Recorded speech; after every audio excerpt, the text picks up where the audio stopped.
महाविकास आघाडीचे नेते राज्यपाल रमेश बैस यांची भेट घेण्यासाठी राजभवनात पोहोचलेले आहेत। विधान परिषदेतील सभापतीपद सध्या रिक्त आहे आणि याबाबत लवकरात लवकर निवडणूक जाहीर करावी याबाबत विरोधी पक्ष आग्रही आहे। याशिवाय राज्यातल्या इतर विषयांच्या संदर्भात सुद्धा राज्यपालांसोबत चर्चा केली जाणार आहे।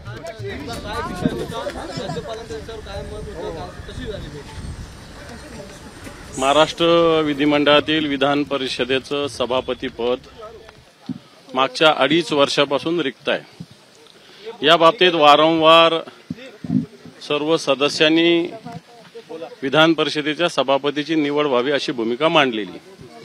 यावेळेस सभागृहात सुद्धा त्याच्यावर चर्चा झालेली आणि एक संविधानिक पद 2.5 वर्ष रिक्त राहणं हे कायद्यात बसत नाही, घटनेच्या विरोधात आहे आणि म्हणून आम्ही सगळ्यांनी मिळून महाविकास आघाडीच्या वतीनं राज्यपाल महोदयांना विनंती केलेली आहे। कारण याची निवडणूक लावणं हा राज्यपालांचा अधिकार आहे, परंतु कॅबिनेटने राज्यपालांना कळवलं पाहिजे। पण जी माहिती आम्ही घेतली आमच्या कॅबिनेटने त्यावेळेस कळवलेलं आहे, ज्यावेळेस आमचं महाविकास आघाडीचं सरकार असताना, परंतु या कॅबिनेटने अजूनही विधान परिषदेच्या सभापतीची निवडणूक घेण्याचं राज्यपालांना कळविलेलं नाही आणि म्हणून आम्ही राज्यपालांना विनंती केली, एक तर आमच्या कॅबिनेटने जे कळवलं होतं त्या आधारावर किंवा या सरकारला तुम्ही तशा पद्धतीनं सूचना करून विधान परिषदेची सभापतीची निवडणूक झाली पाहिजे। कारण ही न होणं हे घटनेच्या विरोधात आहे, घटनाबाह्य आहे, अशा प्रकारची भूमिका आम्ही मांडली। राज्यपालांनी या भूमिकेला सकारात्मक प्रतिसाद दिलेला आहे। सर, थोड्या वेळापूर्वी राज्याचे उपमुख्यमंत्री देवेंद्र फडणवीस यांनी देखील भेट दिलेली आहे। राज्यपाल कोट्यांचा 12 आमदारांचा विषय सातत्याने प्रलंबित आहे। तुमच्या वेळेस स्वतः राज्यपालांनी आडकाठी घातलेली होती तुमचं सरकार असताना, आता तोच प्रस्ताव मंजूर करण्याकरता कुठेतरी सरकार लगबग करते का? मला असं वाटतं ते प्रकरण सर्वोच्च न्यायालयामध्ये आहे, त्याच्यावर आता बोलणं काही योग्य होणार नाही, कारण ते प्रकरण ऑलरेडी सुप्रीम कोर्टात आहे। या अधिवेशनात उपसभापतीचा जो रोल राहिलेला आहे, म्हणजे आपण सभापतीचा एकतर निवडणूक मागता, दुसरीकडे नो कॉन्फिडन्स ही दाखवलेलं आहे, त्याच्याबद्दल जी इन्क्वायरी आहे ते पेंडिंग आहे, मागणी आहे। आत्ता आम्ही सभापतीची निवडणूक त्वरित घेण्यात यावी, कारण हे सरकारचं शेवटचं अधिवेशन आहे। या सरकारला आता आम्ही बाय बाय करतोय, निरोपाचं अधिवेशन आहे आणि म्हणून त्याच्या आधी ही सभापतींची निवडणूक व्हावी या भूमिकेसाठी आम्ही आलेलो आहोत। आज आपने राज्यपाल की मुलाकात की है, महाविकास आघाड़ी की तरफ से सभी मुलाकात, क्या विषय था, किन मुद्दों पर आपने मुलाकात की, क्या बात की? जो महाराष्ट्र के विधान परिषद का सभापति जो जिम्मेदारी हो पिछले 2.5 साल से वो रिक्त है, वो खाली है। ऐसा करना संवैधानिक नहीं है। सही कहा जाए तो कैबिनेट ने, महाराष्ट्र का जो कैबिनेट अभी है, इन्होंने ये बात राज्यपाल जी को कहना था, लेकिन अभी तक उन्होंने वैसा इंटीमेशन नहीं दिया है। इसके पहले हमारा जो महाविकास आघाड़ी का सरकार था, जब महाविकास आघाड़ी के कैबिनेट ने राज्यपाल जी को वैसा इंटीमेट किया है।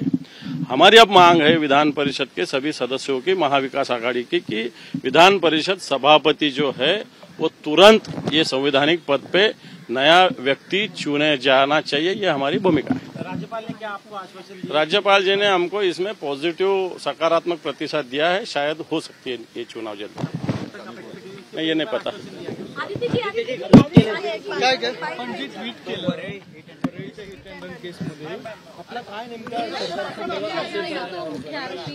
मला वाटतं आता आपण पाहताय साधारणपणे 3 दिवस आज होत आलेले आहेत।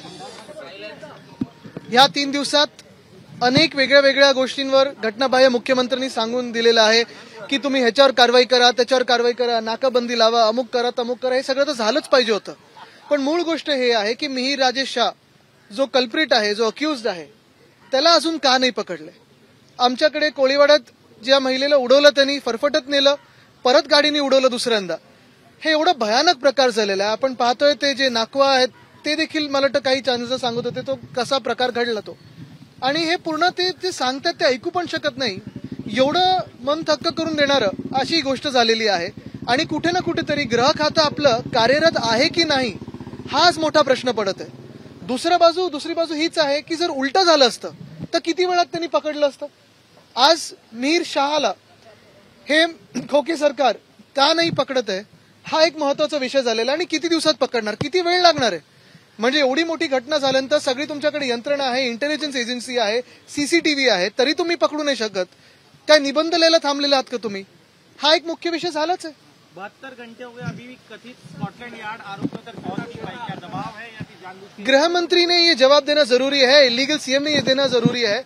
आज हम देख रहे हैं कहीं कहीं अलग अलग आदेश निकल रहे हैं कि नाकाबंदी लगाओ, ये करो वो करो, ये सब आईवॉश है। ये तो होना ही चाहिए क्योंकि ये कानून का काम ही होता है।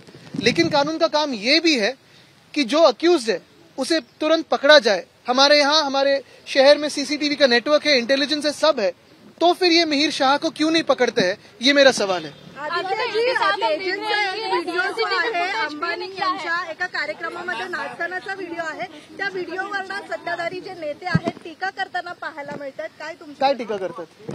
आशिष शेलारांनी देखील ट्विट केलेलं आहे त्यामध्ये। बघा, त्यांना मी पहिलं पण सांगितलं सायकोलॉजिकल मदतची गरज आहे, म्हणून त्यांच्याबद्दल मी जास्ती बोलत नाही। खूप परिणाम होतो त्यांच्यावर, कारण भाजपमध्येच लक्ष नाही देतात त्यांच्याकडे, तर मी काय बोलू शकतो। पण दुसरी गोष्ट म्हणजे जे आपण सांगितलं ते आमचा परिवारच आहे। आता आमची तिसरी पिढी आहे जी मैत्री असेल किंवा आमचा परिवार आहे, आणि काही चुकीचं नाही, लग्नात आहे। मुंबईमध्ये मुसळधार पाऊस झाला होता काल, ठिकठिकाणी पाणी देखील साचलं, नाले सफाईचा दावा करण्यात आला होता सरकारकडून, महानगरपालिकेकडून, मात्र ते दावे आता फेल ठरलेले आहेत। नक्कीच फेल ठरलेले आहेत। आपण पाहिलं असेल अनेक लोकांनी नाटकं केली, मग काही लोकांनी निवडणुकीच्या दुसऱ्या तिसऱ्या दिवशी जाऊन काही पक्षांनी पाहणी केली। घटनाबाह्य मुख्यमंत्र्यांनी तर पहिल्यांदा मी बघितलं ग्रीन कार्पेटवर जाऊन पाहणी केली। हे हास्यास्पद होतं। म्हणजे जगभरात मी ट्विट्स पाहिलेत, कारण जगभरात काय गद्दारीची नोंद घेतली 33 देशांमध्ये, तर त्या 33 देशांमध्ये पण चौकशी आणि चर्चा होती की ग्रीन कार्पेट नाले सफाईच्या पाहणीसाठी आलं कुठून। आणि हे सगळं झाल्यानंतर मला वाटतं एक महत्वाची गोष्ट आपण पाहिलं असेल, काल कितीही पाऊस पडला, हा आधी देखील असा पडायचा, आम्ही देखील आपल्या समोर असायचो आणि उत्तरं द्यायचो। पण नुसतं जाऊन डिझास्टर कंट्रोल रूम मध्ये फोटो ऑप काढणं, मग कुठेतरी जाऊन असं स्क्रीनवर काहीतरी दिसते असं बोट दाखवणं, हे योग्य नाहीये। नमस्कार, मन शुद्ध तुझं ही वेगळ्याच प्रकारची मालिका तुम्हा सगळ्यांना खूप आवडली होती। याचा दुसरा सीझन कधी येणार अशी विचारणा झाली। प्रतीक्षा संपली आहे मित्रांनो, येतोय मन शुद्ध तुझंचा दुसरा सीझन। होई मन